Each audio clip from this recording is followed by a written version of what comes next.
kalau yang tak gemuk, skip video ini. Sebab ini video kalau you tengok, you termakan makanan ni,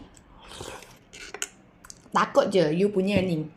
Ni, asid longgar. Baju asid nak tukar jadi makin kecil sahaja. Sebab apa? Makanan ni boleh buat kasih kita punya baju asid longgar pada asid kecil. Senang setiap hari membuang. Hilang badan-badan sakit. Nanti you nak senaman pula. Ayo. So jangan bukan yang nak kurus lah. Sehat lah. Banyak exercise punya. Jangan makan ni.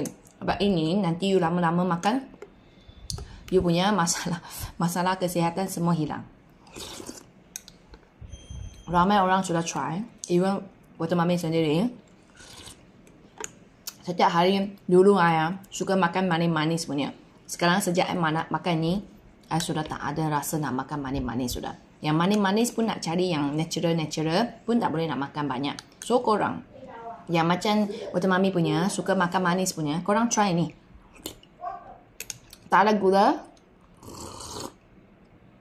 tapi buat kita kat manis, kat gula. Buat kita kenyang lama bertenaga.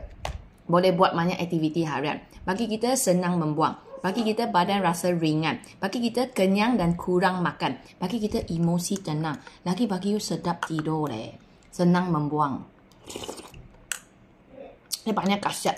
So, saya selalu kata, kalau korang betul-betul bukan nak kurus dengan sihat punya, ini makanan jangan sentuh. Nanti you sentuh, you complain. Kenapa I punya baju asid je longgar? Kenapa I hari-hari nak membuang dengan selesa? Kenapa badan I tenaga boleh buat ini, boleh buat itu? Kenapa I craving manis sudah hilang? Tapi cakap betul lah, ini serius sangat sedap.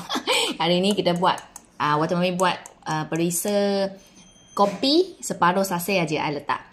Dengan pisang I letak pun separuh biji saja. Dengan kurma I letak 1 biji sahaja. Macam ni dah cukup sedap dan kenyang sepanjang hari. Bermaksud you setiap hari makan 1 kali ni boleh tahan 1 bulan. Dan kalau korang nak cuba, you cuba 1 bulan, kemudian you tengok you punya perut, you punya pinggang, you tengok you punya energi, you punya tahan lapar, you punya nafsu makan manis itu semua akan berubah.